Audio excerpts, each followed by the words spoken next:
O primeiro que quería decir é unha cousa que se me ocorreu vindo para aquí, e non é outra que esta besta, este animal que falamos leva alrededor de 500 anos asediado. Botárono do seu orixe, xa non está nunha casa. Meu pai, a miña avoa, a miña bisaboa, sempre polas noites íanlle dar de comer, trataban de sandarlle as feridas, e ían pola noite, non ían polo día, igual cos escapados que viñan do Monte da Serra. Isto igual así un pouco complicado de entender, pero bueno, é o que hai.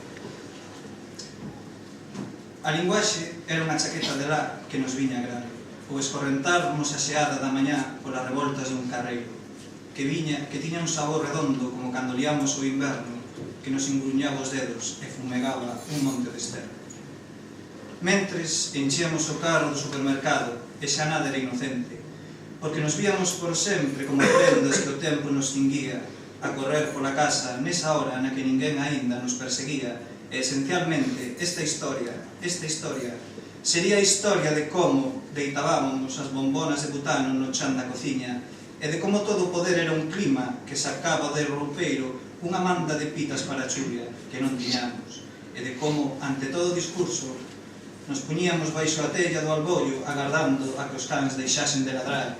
E era aí, nese revestimento do real que nos levaba a coñecérmonos como do outro lado das extremas, por un código que non era quen de facermos esquecer que o noso destino era un inxido que se nos metía entre as unhas e que nos surrogaba contra as zonas fronteirizas. E era aí, onde todo o poder establecía unha serventía que non nos cabía inteira no capazo de sacarlle a codia a unha pereira. Gracias.